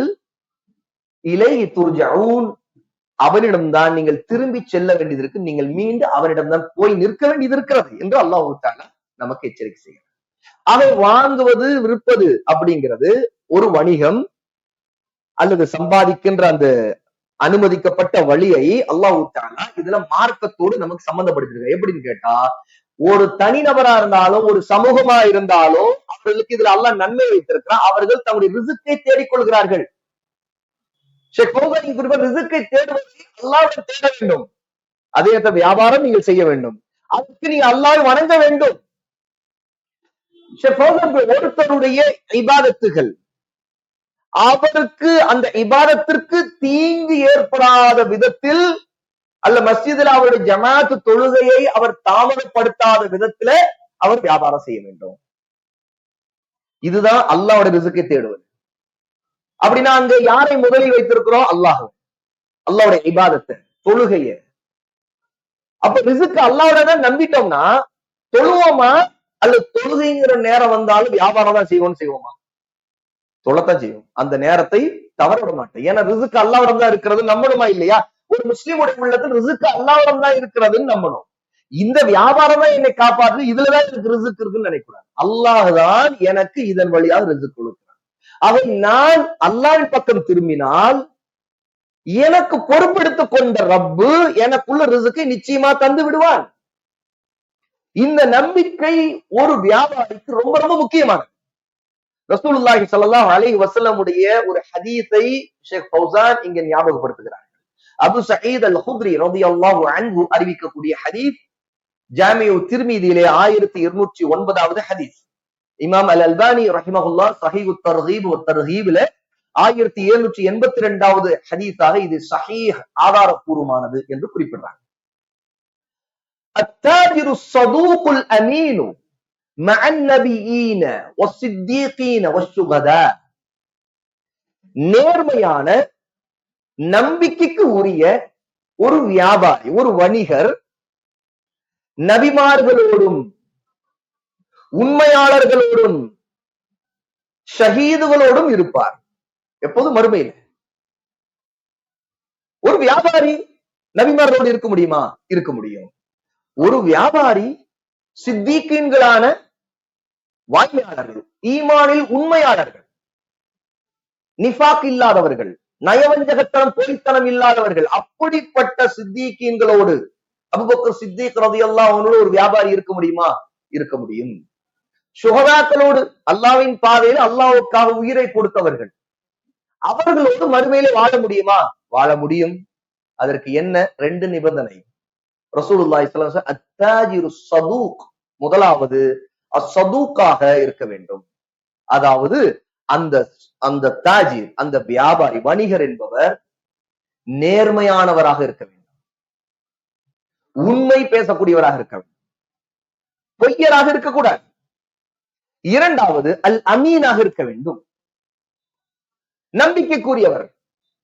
பித்தலாட்டம் பண்ணுவது, மோசடி பண்ணுவது, மார்க்கெட்டிங் டெக்னிக்ங்கிற பேர்ல ஒருவனுக்கு சொல்ற விஷயத்துல அப்படியே மறைச்சு ஒளிச்சு அவன் எப்படி ஏமாந்துட்டான் பாரு அப்படிங்கிற மாதிரி தந்திரங்கள்லாம் செய்து ஒருத்தர் வியாபாரம் செய்தார்னா அவர் அல்ல அமீன் அல்ல, அவர் மிகப்பெரிய மோசடிக்காரர். ஆனால் யார் ஒருத்தர் ஒரு உண்மையாளராக, நேர்மையாளராக, நீதி உள்ளவராக, அதோடு சேர்த்து நம்பிக்கைக்குரியவராக இருந்து வியாபாரம் செய்கிறாரோ, வணிகம் செய்கிறாரோ, அவருக்கு அல்லாஹ் கொடுக்கிற அந்தஸ்து, அல்லாஹ் அவரை எவ்வளவு கண்ணியப்படுத்துறா, நாளைக்கு மறுமையிலே அவர் தங்கக்கூடியது நபிமார்களோடு அவர் தங்குவார், சித்தீக்குகளோடு தங்குவார், சுகதாக்கள் என்கிற ஷஹீதுகளோடு தங்குவார் என்று ரசூலுல்லாஹி ஸல்லல்லாஹு அலைஹி வஸல்லம் பாராட்டி இருக்கிறார். அப்படி என்றால் நாம் தாஜீராக இருப்பது இழிவல்ல, மிகச்சிறந்த உயர்ந்த ஒரு அந்தஸ்து. ஒருவர் முஸ்லீமாக இருந்து கொண்டும் தாஜீராக இருக்கிறார் என்றால் அந்த முஸ்லீமான தாஜீர் எப்படி இருக்க வேண்டும்? அஸ்ஸதூக்காக இருக்க வேண்டும், அல் அமீனாக இருக்க வேண்டும், நேர்மையானவராக, நம்பிக்கைக்குரியவராக இருக்க வேண்டும். அவரிடம் பொருளை வாங்க வருகிறவர் அவர் நேர்மையானவர், நம்பிக்கைக்குரியவர் என்று நினைக்கிற அளவிற்கு அவர் தன்னுடைய வியாபாரத்தில் உண்மையை கடைபிடிக்க வேண்டும், நேர்மையை கடைபிடிக்க வேண்டும். இது அவருடைய அந்தஸ்து இந்த உலகத்தில் மட்டுமல்ல. ஏனென்றால் இந்த உலகத்தில் உண்மையாளராக, நேர்மையானவராக இருந்தாலே மக்கள் என்ன செய்வார்கள்? பாராட்டுவார்கள். உண்மையா இல்லையா? அவர் நேர்மையான வியாபாரிங்க, அவர் ஏமாத்த மாட்டார், பித்தலாட்டம் பண்ண மாட்டார், எது உண்மை அதை சொல்லுவார் அப்படின்னு நினைப்பாங்க, அப்படின்னு பேசுவாங்க. உண்மையிலே அப்படிப்பட்ட வியாபாரிடம் தான் மக்கள் நிற்பார்கள். ஏன்னா அவர்களுடைய நம்பிக்கை என்ன, இவன் நம்ம ஏமாற்ற மாட்டாருங்க நம்பிக்கை. அவரை தேடி வருவார்கள். இப்படி இந்த உலகத்தில் ஒரு முஸ்லிம் அந்த தாஜீராக ஒரு வணிகராக மாறிவிட்டா அல்லாஹ் தஆலா இந்த அந்தஸ்தை இந்த உலகத்துல அவருக்கு மக்களிடம் கொடுத்த நல்ல அந்தஸ்தோடு முடித்துக் கொள்வதில்லை. மறுமையில் அல்லாஹ் தஆலா அவரை எந்த அளவுக்கு உயர்த்துகிறார், நபிமார்களோடு அவருடைய சகவாசத்தில் வாழுகிற சித்திகீன்களோடு உண்மையான ஈமான் உள்ளவர்கள் வாழக்கூடிய சுகதாக்களாக அல்லாஹ்வின் பாதையில உயிர் கொடுத்தவர்கள் வாழக்கூடிய அந்தஸ்தை அவர்களுக்கு கொடுக்கிறான் என்று ரசூலுல்லாஹி ஸல்லல்லாஹு அலைஹி வஸல்லம் இங்கே குறிப்பிடுகிறார்கள். ஆக ஷேக் சாலிஹ் அல் ஃபௌசான் குறிப்பிடுகிறாங்க, இது ஒரு உயர்ந்த தலை சிறந்த ஒரு நல்ல அந்தஸ்து. இது இந்த பாக்கியம் ஒரு முஸ்லிம் தேடிக்கொள்ள வேண்டும். அவர் வியாபாரம் செய்யக்கூடியவர் உண்மையாளராக நேர்மையாளராக இருக்க வேண்டும் என்று சொல்லிவிட்டு ஒரு ஹதீஸை, அழகான ஒரு ஹதீஸை, இங்க இன்னொரு ஹதீஸை ஞாபகம் நாம் படிக்கிறதுல இப்ப இரண்டாவது ஒரு ஹதீஸை படிக்கிறோம். அந்த நபி ஸல்லல்லாஹு அலைஹி வஸல்லம் சுஇல, அல்லாஹ்வுடைய நபியிடம் ஸல்லல்லாஹு அலைஹி வஸல்லம் கேட்கப்பட்டது, அய்யுல் கஸ்பி அஃப்யம், எந்த வகையான சம்பாத்தியம் வருமானம் மிகவும் தூய்மையானது. அஃப்யம் என்று சொன்னால் தூய்மையானது, மிக தூய்மையானது. ஒருவர் சம்பாதிக்கிற சம்பாத்தியத்துல எது ரொம்ப தூய்மையானது? கால ரசூலுல்லாஹ் சொன்னார்கள், அமலுர் ரஜுலி பியதிஹி, ஒரு மனிதனுடைய கையை கொண்டு சம்பாதிப்பது, கைகளால் உழைத்து சம்பாதிப்பது. வகுல்லு பைஇன் மப்ரூர், அதாவது அவர் கையை கொண்டு உழைத்து சம்பாதிக்கிறதுலே அவருடைய கை தொழில் எது? ஒரு கை தொழில். ஒருத்தர் தச்சர், அதாவது அவர் என்ன செய்கிறார், மரங்களை வெட்டி அதை அறுத்து அதிலே பர்னிச்சர் செய்கிறார். நபிமார்கள் செய்த ஒரு தொழில்.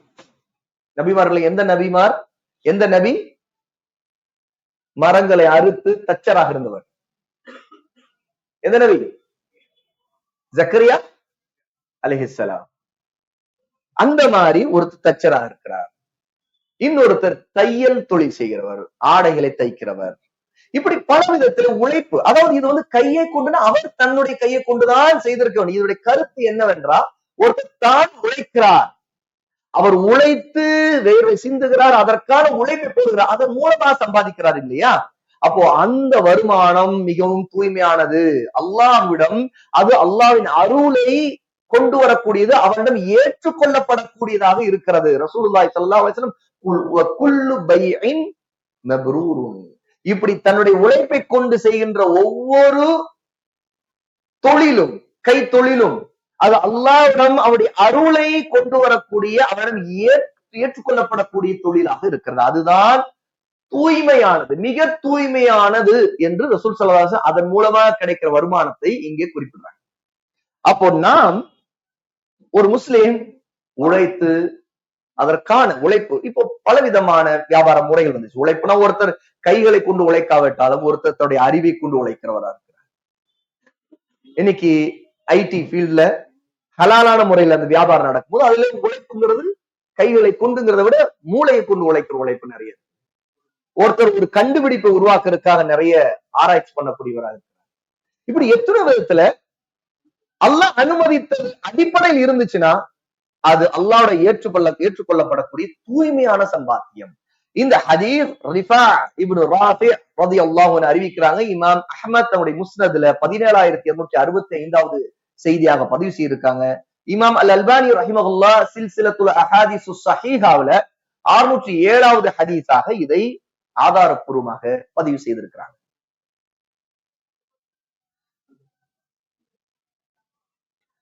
இன்னொரு ஹதீஸ், மிக முக்கியமான ஹதீஸ், கொடுப்பவர் வாங்குபவர், ஒருத்தர் வியாபாரி, இன்னொருத்தர் வாடிக்கையாளர், இவர்கள் 2 பேருக்கும் சம்பந்தப்படக்கூடிய சட்டங்களையும் இந்த 2 பேரும் தங்களுடைய வியாபாரத்தின் மூலமாக அல்லாஹ்வுடைய பரக்கா, அருள் வளம், அதை அடைவதை பற்றியும் பேசக்கூடிய ஹதீஸ். இந்த ஹதீஸை ஒவ்வொருத்தரும் ஞாபகமா மனப்பாடம் செய்தோம். அவ்வளவு மிக முக்கியமான ஹதீஸ். ஏன்னா இந்த ஹதீஸை கொண்டு சட்டங்கள் நிறைய எடுக்கப்படும்.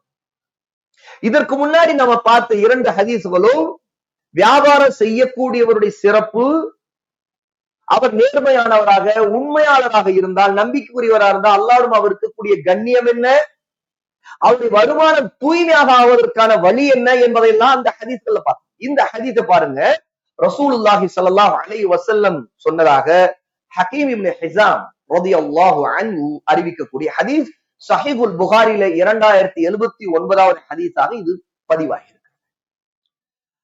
அல் பைஆனி பில் ഖിയാരി ما لم يتفرقا او قال حتى يتفرقا فإن صدقا وبينا بورك لهما في بيعهما.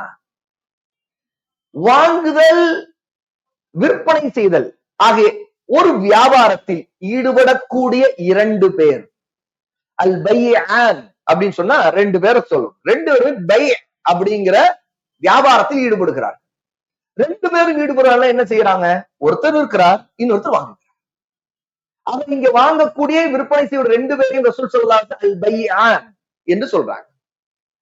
பில் ഖിയാரி மா லம் யதஃபர்ரகா, ஒருவரை ஒருவர் அவர்கள் பிரிந்து செல்லாத வரை, அவர்கள் பிரிந்து செல்லாத வரைக்கும், அதாவது அவங்க வியாபாரத்தை முறித்துக் கொள்கிற உரிமை அந்த ரெண்டு பேருக்கும் உண்டு. எதுக்காக ரசூல் இதை முதல்ல சொல்றாங்கன்னா, ரெண்டு பேர் பேசுறாங்க, பேரம் நடக்குது. இதுக்கு பிறகு அவர்கள் அதனுடைய முடிவு என்ன, அந்த வியாபாரம் நடந்ததா இல்லையா, அது ரெண்டு பேருக்கும் ஒரு சம உரிமை இருக்குது.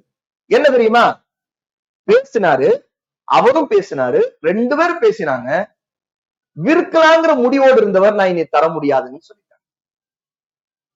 இந்த உரிமை அவருக்கு இருக்கானா? இருக்கு. அதே மாதிரி வாங்கலாங்கிற எண்ணத்தோட நின்று பேச்சுவார்த்தை நடத்திக்கிட்டு இருந்தாரு. ஒரு கட்டத்துல அவருக்கு அந்த விலை படியல, அல்லது அவருக்கு அதிகமா தோணுது, அல்லது வேற காரணங்கள் இருக்கலாம். திடீர்னு அவருக்கு மனம் மாறிடுச்சு. திடீர்னு அவருக்கு தோணுது, இதையே இப்ப வாங்கணும்னு நினைச்சாரு. பேசினாங்க. இதற்கிடையே அவங்க இன்னும் பிரியல. பிரியறதுக்கு முன்னாடி இவருக்கும் மனநிலை வந்துருச்சு, என்னன்னா இப்ப வேண்டாம், இப்ப இது கூடுதல் செலவு, இன்னும் கொஞ்ச நாள் ஆகட்டும், அப்புறம் வாங்கிக்கலாம் அப்படின்னு முடிவு செய்தார்.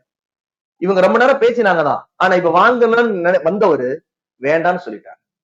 இது சரியா தப்பா? சரி. அவருக்கு உரிமை இருக்கா? உரிமை இருக்கு. அப்ப ரெண்டு பேரும் அவர்கள் பிரிந்து செல்லாத வரைக்கும் அவருடைய வியாபாரத்தில் ஒரு முடிவை எட்டுவதற்கு உரிமை இருவருக்கும் உண்டு. அதான் ரசூல் சொல்றாங்க, ஹத்தா யதஃபர்ரகா. அப்ப சரி, ரெண்டு பேரும் இந்த வியாபாரத்தை முடிக்கிறாங்க. இது இன்னொரு சினரியோ, இன்னொரு காட்சி.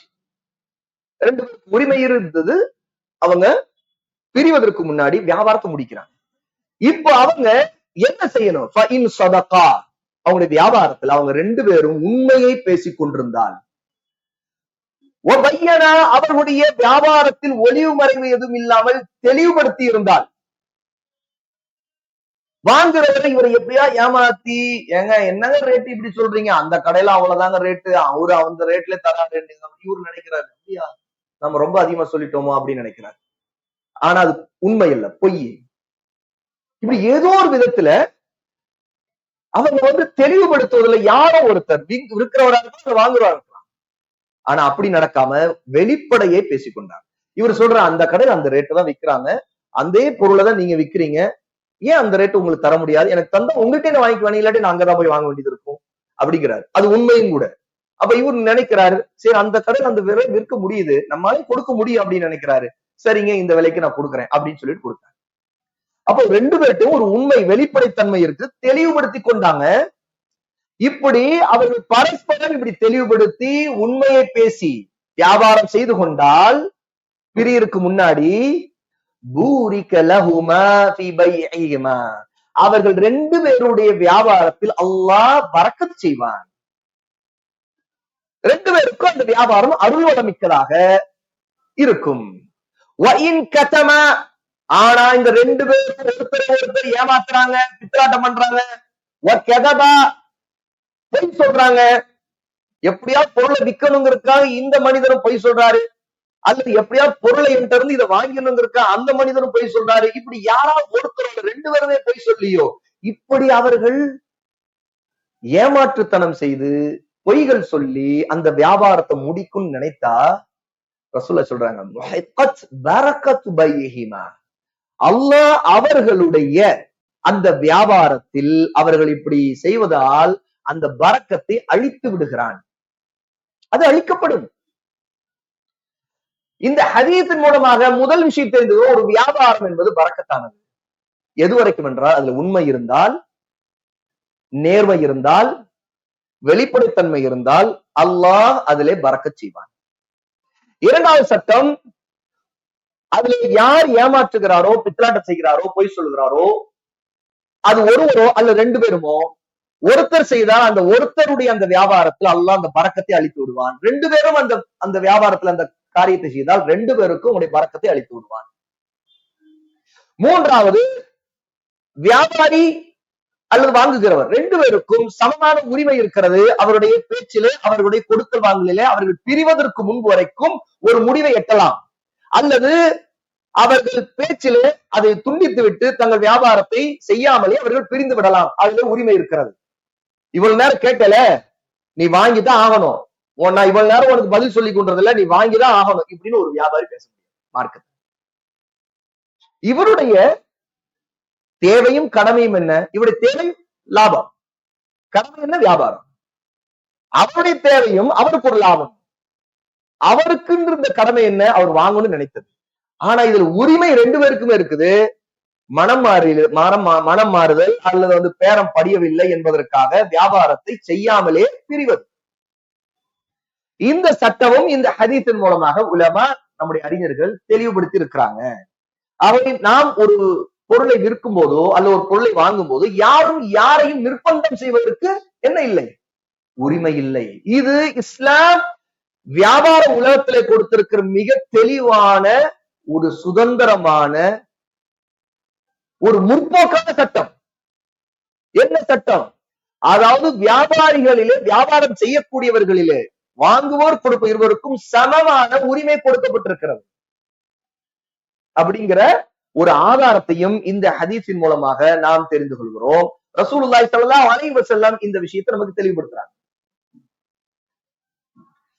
ரசூலுல்லாஹி ஸல்லல்லாஹு அலைஹி வஸல்லம் ஒரு முறை மதீனாவுடைய கடை வீதியில பொருட்களை வாங்கி கொண்டும் விற்று கொண்டு இருக்கக்கூடிய ஒரு நேரத்துல ஒரு முஸ்லிம்களுடைய ஒரு கூட்டத்தை கடந்து போறாங்க. அப்போது ரசூல் ஸல்லல்லாஹு அலைஹி வஸல்லம் சொன்னாங்க, வியாபாரிகளின் கூட்டமே அப்படின்னு கூப்பிடுறாங்க.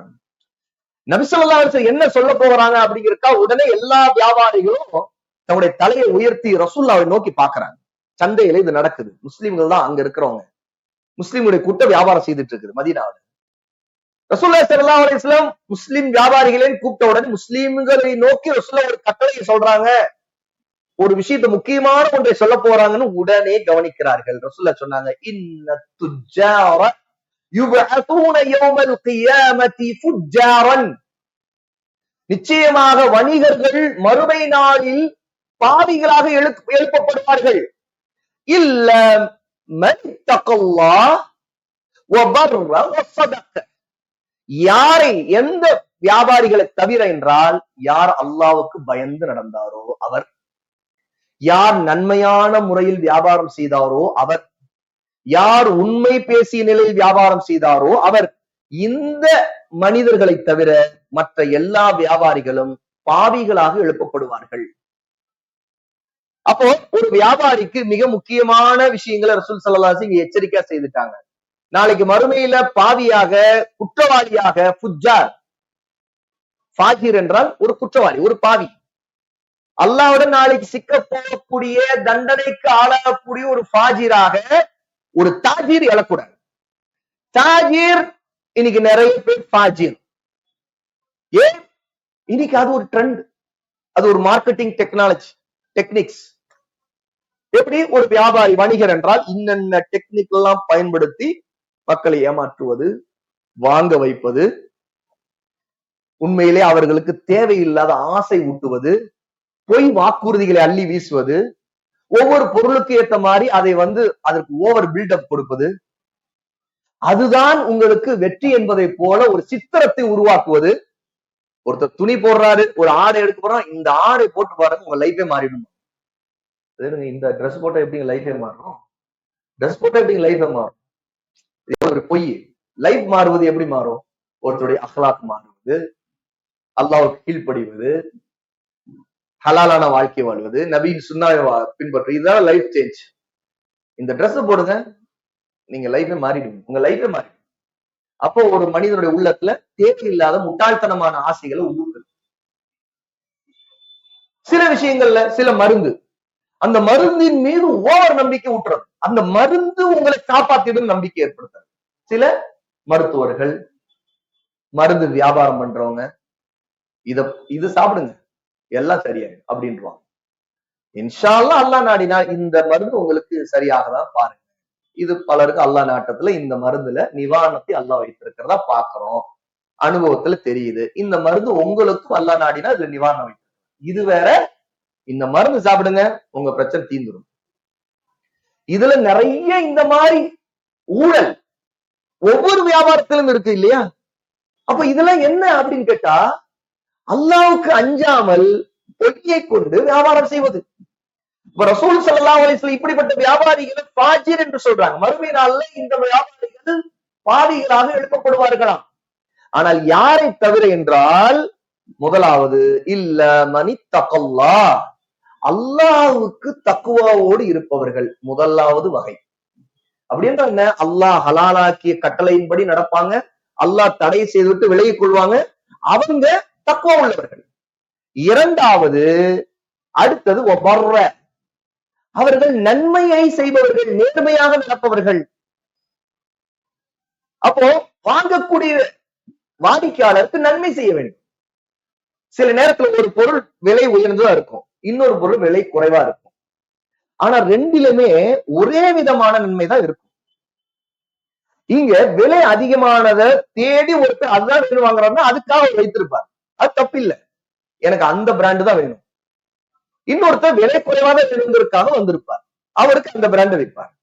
ஆனா ஒருத்தர் விலை குறைவா இருக்கணும் அப்படிங்கிற எண்ணத்தோடையும் அதே தரத்துல வித்தியாசம் இல்லாம எதிர்பார்ப்பார். இப்ப இவரிடம் இருக்கிற பொருள்ல ரெண்டுமே இருக்கு, விலை அதிகமானது இருக்கு, விலை குறைவானதும் இருக்குது. தரத்தை பொறுத்தவரை ரெண்டும் ஒண்ணுதான். வியாபாரியா இருக்கிற இவருக்கு நல்லா தெரியும் இது ரெண்டும் ஒரே தரம் தான், இதுல எந்த வித்தியாசம் இல்லை.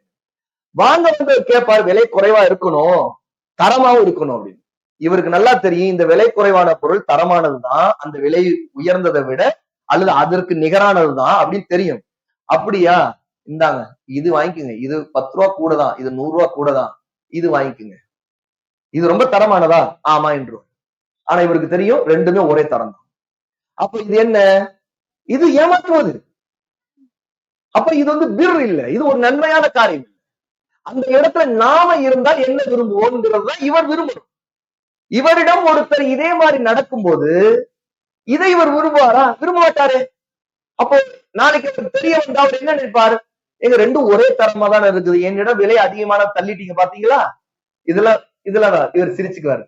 பெரிய ஒரு திறமைசாலி, பத்தியா என்ன ஏமாத்திட்டேன், எனக்கு லாபம் இதுல கூட இருந்துச்சு அப்படி இவர் சிரிச்சுக்குவார். அது சாதாரண எடுத்துக்குவார். ஆனா இது நேர்மைக்கு முரணானது. ரசூல் ஸல்லல்லாஹு அலைஹி வஸல்லம் இவர்களையும் ஃபாஜிர் என்றுதான் பிரிப்பாங்க. மூன்றாவது ஒரு சதக்க, உண்மையை வெளிப்படையா பேசுவது. வாங்குகிறாரோ இல்லையோ அவர் ஏமாற்றக்கூடாது, உண்மையை சொல்லிடணும். சில நேரத்தில் மறைக்க வேண்டும் என்பது ஒருத்தருடைய அசல் விலையை மறைக்கிறது இயல்பு. ஏனென்றால் அது வந்து வாங்குறவருக்கு தெரியணும் கட்டாயம் இல்லை. ஏன்னா வாங்குறவருக்கு விற்கிறவங்க தான் தெரியணும். அசல் விலை யாருக்கு தெரியணும்? இவர் வாங்க போனா இவருக்கு அசல் விலை தெரியும். ஏன்னா இவர் வாங்கி விற்பனை போறோம், இவருக்கு எவ்வளவு ரூபாயில வருது, இது 100 ரூபாயா, சரி இது விலையை நான் 120 வைக்கணுமா, அது 110 வைக்கணுமா, இவர் முடிவு பண்ண போறேன். ஆனா வாங்குறவரிடம் பொய்யை சொல்வது என்ன? நான் வாங்கி விலையிலே தரேங்க இது அப்படின்னா என்ன? இவருக்கு 120 ரூபாய்க்கு அவர் தர போறாருன்னா இந்த 120 ரூபாய்க்கு தாங்க எனக்கு வந்துச்சு. இவர் சொல்லும் போது 150 சொல்லிட்டு கடைசியில 120 கொடுக்கும்போது நான் வாங்கிய விலையிலே தரேங்க, ஒன்னும் லாபமே இல்லை, ஏதோ இல்லைன்னு சொல்லக்கூடாதுக்காக வியாபாரம் பண்றோம் அப்படிங்கிறது. ஆனா இவர் வாங்கிய விலை என்ன? 100 ரூபாய். அப்ப என்ன? இது பொய். அப்ப இவரும் ஒரு ஃபாஜி, இவரும் ஒரு குற்றவாளி அல்லாஹ்விடம். இவர்களை தவிர யார் உண்மையை பேசி அல்லது வாங்கி விலையை சொல்லவே தேவையில்லை. எனக்கு அல்லாஹ் தஆலா எனக்கு லாபம் வச்சிருக்கிறான், நான் முதல்ல சொன்னதுல எனக்கு கொஞ்சம் கூடுதல் லாபம் இருந்துச்சு, இப்ப லாபம் குறைஞ்சிருக்குது, ஆனா எனக்கு லாபம் இருக்குது. அப்படி உண்மை சொல்லிட்டு போங்க. எதுக்கு இல்லாத பொய்ய சொல்லிக்கிட்டு அந்த பரக்கத்தும் இல்லாமல் போயிடுமா இல்லையா? அல்லது அவருக்கு என்ன வேலையில வாங்குனீங்க சொல்லுங்க, அப்பதான் நான் வாங்குவேன் சொல்ல போறேன். எந்த வாங்குற யாரு நீங்க வாங்கிய வேலையை சொல்லுங்க. அவர் இன்ஸ்பெக்ஷனுக்கா வந்திருக்காரு இல்ல, அவர் பொருளை வாங்க போறாரு. இவரோ வாண்டடா அவரை நம்ப வைப்பதற்காகவும் இவர் ஏதோ பாதிக்கப்பட்டது போலவும் தன் மேல ஒரு பச்சாதாபத்தை ஒரு பரிதாபத்தை ஏற்படுத்தி கொண்டு அதன் மூலமா லாபம் எடுப்பதற்காகவும் இவர் சொல்றது. அப்ப இதெல்லாம் அல்லாஹ்வோட பரக்கத்தை நீக்குது. நிச்சயமா அவருடைய வியாபாரத்துல பரக்கத்து இருக்கார். இவர் பொய் சொல்லி அந்த வியாபாரத்தை செய்கிறார். அப்போ வியாபாரியா இருக்கிறவர் அல்லாஹ்வுக்கு அஞ்சுபவராக, நன்மையை நாடக்கூடியவராக, உண்மையை பேசக்கூடியவராக இருக்க வேண்டும் என்பதையும் இந்த ஹதீஸில் நாம் தெரிந்தோம். ரிஃபா ரலியல்லாஹு அன்ஹு அறிவிக்கூடிய இந்த ஹதீஸ் ஜாமி திர்மிதில 1210வது ஹதீஸாக இடம்பெறுகிறது. இது வைஃபான செய்தியாகவும் வந்திருக்கிறது. ஆனால் இதனுடைய கருத்து எல்லாம் மிகவும் உறுதியான மற்ற ஹதீஸ்களை கொண்டு நாம் இதற்கு முன்பு பார்த்த ஹதீஸ்களை கொண்டும் தெளிவானதாக இருக்கிறது என்பதை நாம் இந்த செய்தியின் மூலம் தெரிந்து கொள்ளலாம். ஷேக் ஃபௌசான் சாலிஹ் அல் ஃபௌசான் ஹஃபிதஹுல்லாஹி தஆலா இந்த ஆதாரங்களை எல்லாம் எடுத்து தெளிவுபடுத்தி அதற்கடுத்து நபிமார்களும் வியாபாரம் செய்திருக்கிறாங்க, நல்லோர்களும் வியாபாரம் செய்திருக்கிறாங்க. ஆகவே ஒருத்தருடைய வாழ்க்கையில ஏன் ரசூலுல்லாவுடைய வாழ்க்கையை கூட ஷேக் ஃபௌசான் குறிப்பிடுறாங்க. அவருடைய ஆரம்ப பகுதி வியாபார பரிவர்த்தனையில தான் ஆரம்பிச்சுச்சு. ஹதீஜா ரலியல்லாஹு அன்ஹா அவர்களிடம் இருக்க செல்வத்தை கொண்டு அந்த வியாபார பொருள்களை கொண்டு அவர்கள் வியாபாரம் செய்து அதன் மூலமாக ஹலாலான வருமானத்தை ஈட்டினார்கள். அப்ப நபிமார்களாக இருந்தவர்களும் வியாபாரம் செய்திருக்கிறாங்க. ஏன் நம்முடைய நபி ரசூலுல்லாஹி ஸல்லல்லாஹு அலைஹி வஸல்லம் அவர்களும் வியாபாரம் செய்திருக்காங்க. அவங்க நபி ஆகுவதற்கு முன்பும் வியாபாரம் செய்தாங்க. நபியான பிறகு கூட ரசூல் ஸல்லல்லாஹு அலைஹி வஸல்லம் ஆட்டு மந்தை வைத்திருந்தாங்க. 100 ஆடுகள் எப்போதும் இருக்கும். ஒரு குட்டி போட்டா ஒரு ஆட்டை விற்பனை செய்திருவாங்க ரசூலுல்லாஹ். அதுல வரக்கூடிய அந்த சொற்ப வருமானத்தை ரசூல் ஸல்லல்லாஹு அலைஹி வஸல்லம் தன்னுடைய குடும்பத்தாருக்கா செலவழிப்பாங்க. அபூ தாவூத்ல வந்திருக்கிற ஹதீஸ். அப்ப ஆட்டு மந்தை வைத்து 100 ஆடுகளை எப்பவுமே 100 ஆடு இருக்கும் விதமாக ரசூல் ஸல்லல்லாஹு அலைஹி வஸல்லம் அதை பராமரித்தாங்க. குட்டி விழுந்து விட்டா அடுத்து ஒரு முழு ஆடை நல்ல ஆடை விற்பனை செய்வாங்க. ஏன்னா குட்டி வந்துச்சு. இப்ப இது வளர்ந்துகிட்டு இருக்கும். இன்னொரு ஏதேனும் ஒரு ஆடு குட்டி போடும்போது இன்னொரு ஆடை விற்பனை செய்வாங்க. இப்படியே ரசூல் ஸல்லல்லாஹு அலைஹி வஸல்லம் வியாபாரங்களை செய்து கொண்டிருந்ததும் நம்ம அபூதாவுல இருக்கிற ஹதீஸ்களை பார்க்கிறோம். நீங்க குறிப்பிட்டாங்க விற்று லாபம் சம்பாதித்தல் என்பது ஏதோ இது பொது முஸ்லிம்களுக்கு மட்டும்தான். ஆக நபிமார்கள் போன்ற மிகச்சிறந்தவர்கள் அதை செய்ய மாட்டாங்கன்னு நினைச்சிடாதீங்க. அது நல்லதுன்னு இல்லைன்னு நினைச்சிடாதீங்க. உண்மையில இது அல்லாஹ் ஹலாலாக்கிய ஒன்று. நபிமார்கள் மட்டுமல்ல, நபி தோழர்கள் ரசூலுல்லாஹ்வுடைய தோழர்கள் வியாபாரம் செய்து இருந்திருக்கிறாங்க. கொடுக்கல் வாங்கல்ல வியாபாரம் ஈடுபட்டு இருக்கிறாங்க. அதே நேரத்தில் அவர்கள் இருக்கிற செல்வந்தர்கள் தன்னுடைய செல்வத்தை கொண்டு சம்பாதித்து ஜிஹாதுக்காக அல்லாஹ்வின் பாதையிலே செலவழித்திருக்கிறார்கள். அதை ஆதரித்திருக்கிறாங்க. உஸ்மான் இப்னு அஃபான் ரலியல்லாஹு அன்ஹு நம்முடைய அமீருல் முஃமினீனிலே 3வது கலீஃபா, 3வது அமீர் உஸ்மான் இப்னு அஃபான் ரசூலுல்லாஹி ஸல்லல்லாஹு அலைஹி வஸல்லம் மருமகனார். அவர்கள் ஒரு கனி, ஒரு செல்வந்தராக இருந்தார்கள். எந்த அளவுக்கு அவர்களும் வியாபாரம் செய்யக்கூடியவர்களாக இருந்திருக்கிறார்கள். ராணுவத்தில் உள்ள ஏழைகளுக்கு அவர்கள் தங்களுடைய உபகரணங்களை கொடுப்பார்கள். ஜிஹாதுக்கு போகக்கூடிய மக்களுக்கு தங்களுடைய உபகரணங்களை ஆயுதங்களை கொடுப்பார்கள். அப்துர் ரஹ்மான் இப்னு அவுஃப் ரலியல்லாஹு அன்ஹு அவர்கள் மிகச்சிறந்த தாஜிராக இருந்திருக்கிறாங்க. அவர்கள் பல நேரத்துல முஸ்லிம் உம்மத்திற்கு தேவைப்படும் போதெல்லாம் பெரிய செல்வத்தை வாரி வழங்கக்கூடியவராக, ஜிஹாது நேரத்துல அதிகமான செல்வத்தை நன்கொடையாக டொனேஷனாக கொடுக்கக்கூடியவர்களாக இருந்திருக்கு. இப்ப இவங்க எல்லாம் மிகச்சிறந்த வியாபாரிகள். அப்ப சஹாபாக்கள் இந்த மாதிரி வியாபாரியா இருந்திருக்கிறாங்க. அபூபக்கர் சித்திக் ரலியல்லாஹு அன்ஹு அவர்களும் ஒரு வியாபாரியா இருந்திருக்கிறாங்க. எந்த அளவுக்குன்னா அவங்க ஹிஜ்ரத் செய்வதற்கு முன்னாடி மக்காவில் இருந்த போதும் வியாபாரம் செய்தாங்க. ஹிஜ்ரத் செய்து மதீனாவுக்கு வந்த பிறகும் வியாபாரம் செய்தாங்க. இஸ்லாமிய முஸ்லிம்களை ஆதரிப்பதற்காக தன்னுடைய செல்வத்தை அதிகமா வாரி வழங்கினாங்க. ரசூலுல்லாஹ்வுக்காக அதிகமா வாரி வழங்கினார். ரசூல் ஸல்லல்லாஹு அலைஹி வஸல்லம் ஹிஜ்ரத் செய்தது அபூபக்கர் ரலியல்லாஹு அன்ஹு அவர்கள் கொண்டு வந்த வாகனத்தை கொண்டுதான், அந்த ஒட்டகத்தை கொண்டுதான். கூடவே அவர்கள் தான் சேமித்து வைத்திருந்த தங்க காசுகளை எல்லாம் ஒட்டுமொத்த வாரி எடுத்துக்கொண்டுதான் ரசூலுல்லாஹ்வோடு ஹிஜ்ரத் செய்து அபூபக்கர் வந்தாங்க. அப்ப இந்த செல்வத்தை கொண்டுதான் மஸ்ஜித் நபவியுடைய இடம் வாங்கப்பட்டுச்சு.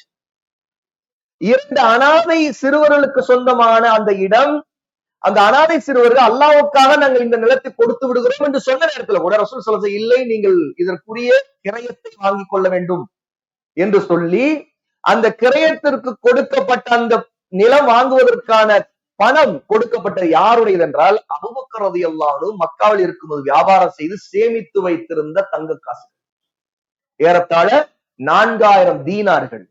அதில் இருந்துதான் மஸ்ஜித் நபியுடைய இடம் வாங்கப்பட்டது. அப்ப இந்த மாதிரி வியாபாரங்கள் செய்து அல்லாஹ்வுக்காக செலவழிக்கக்கூடியவர்களாக சஹாபாக்கள் இருந்திருக்கிறார்கள் என்பதையும் ஷேக் சாலிஹ் அல் ஃபௌசான் ஹபிதஹுல்லாஹி தஆலா இந்த செய்தியில நமக்கு குறிப்பிடுறாங்க. அப்போ இங்க நம்ம ஒரு விஷயத்தை கவனிக்கணும். அனுமதிக்கப்பட்ட ஹலாலான வழிமுறைகள்ல பொருட்களை வாங்கி விற்று வியாபாரம் செய்வது, அதன் மூலம் ரிசுக்கை தேடிக் கொள்வதற்கு அது மிகவும் நல்லது. அல்லாஹ்வுடைய ரிசுக்கை தேடுவதற்கு இந்த வழியை பயன்படுத்த வேண்டும். ஏன்னா வியாபாரம் செய்வது, வணிகம் செய்வதுங்கிற வழியை பயன்படுத்த வேண்டும். இருந்தாலும் இந்த வாங்குதலும் கொடுப்பதும் மார்க்கத்துடைய வழிகாட்டலுக்கு உட்பட்டது. நம்ம இஷ்டத்துக்கு நாம எப்படி நம்முடைய அறிவுக்கு நமக்கு ஏற்படக்கூடிய லாஜிக் தர்க்கம் அதற்கேற்ற மாதிரி நமக்கு ஒரு சமாதானத்தை ஏற்படுத்திக்கிட்டு நியாயத்தை உருவாக்கி கொண்டு செய்வதல்ல வியாபாரம். மார்க்கத்துடைய சட்ட திட்டங்களுக்கு உட்பட்டு ஷரியத்துடைய வழிகாட்டுக்கு உட்பட்டுதான் அது செய்யப்பட வேண்டும் என்பதையும் இந்த இடத்துல ஷேக் ஃபௌசான் குறிப்பிடுறாங்க. ஏன்னா பாவம் ஏற்படுத்துகிற சம்பாத்தியம் என்று உண்டு, மனித குலத்திற்கு ஆபத்தை ஏற்படுத்துகின்ற சம்பாத்தியம் இருக்கிறது, அநியாயமான முறையில் சம்பாதிக்கிறதெல்லாம் இருக்கிறது. இந்த எல்லாத்தை விட்டும் ஒரு முஸ்லீம் விலகி இருக்க வேண்டும். அப்போ தன்னுடைய வியாபார பரிவர்த்தனைகள்ல எப்போதுமே தடை செய்யப்பட்ட வழியில் பக்கம் ஒரு முஸ்லீம் போகக்கூடாது. அதற்கான சட்ட அறிவை பெற்றுக் கொள்ளணும், அதற்கான சிக்குகளை தெரிந்து கொள்ளணும் அப்படின்னு ஷேக் ஃபௌசான் இதுவரைக்கும் நமக்கு குறிப்பிடுறாங்க. இதற்கு பிறகு அடுத்தது தடுக்கப்பட்ட வியாபாரங்கள்ல எப்படி எல்லாம் ஒன்று ஏற்பட ஆரம்பிக்கும் என்பதையும் நமக்கு தெளிவுபடுத்துறாங்க. மணி என்ன? இப்போ ஒரு இடைவெளியா? இன்ஷா அல்லாஹ் அடுத்த அமர்வு 15 நிமிடத்துக்கு பிறகு ஆரம்பிக்கும் இன்ஷா அல்லாஹ். சுப்ஹானக்கல்லாஹு பிஹம்திஹி. வாங்குவதும் விற்பதும் இபாதத்துகள் விஷயத்துல நமக்கு தடையாக இருக்கக்கூடாது. முதல் விஷயம் இதுதான். ஒருத்தர் தொழுகை நேரத்துல வியாபாரம் செய்யறது, அவருடைய தொழுகைக்கு அந்த வியாபாரத்தை அதை தடுப்பதற்கு ஒரு காரணமா வச்சிடுறது, அவருடைய வியாபார பிஸியின் காரணமாக தொழுகை விட்டு விடுறது, அல்ல மஸ்ஜிதுக்கு ஜமாத்துக்கு போகவே முடியாத அளவுக்கான ஒரு வியாபாரத்துல அவர் சிக்கிக் கொள்றது, இந்த மாதிரியான சூழல்கள்ல ஒருத்தர் தன்னுடைய வியாபாரத்தை அமைத்துக் கொள்ளக்கூடாது. பலர் இன்னைக்கு நம்முடைய சமூகத்துல தொழுகையே முழுக்க விட்டு விடுக்கிறவெல்லாம் மாறிடுறாங்க. இன்னும் சிலர் இருக்கிறாங்க விதிவிலக்காக வித்தியாசமான மக்கள், ரொம்ப இன்னைக்கு எல்லாம் பிஸி, 5 வேளை தொழுகை நைட்டு தான் போய் தொழுதேன். எப்படி இப்படிப்பட்டவங்களும் இருக்கிறாங்க. இன்னைக்கு ரொம்ப பிஸிங்க, காலையில இருந்து அப்படின்னா என்ன 5 வேளை தொழுகை தொழுகிறார், சுபு தொழுறார், துகர் தொழுறார், அசர் தொழுற, மகரிப் தொழுற, எல்லைஷா எல்லாமே நைட்டு 10 மணிக்கு 12 மணிக்கு தொழுறாங்க. எப்படி இந்த மாதிரியான முறைகள்ல ஒரு வியாபாரத்தை செய்வது இருக்குது ஹராம்.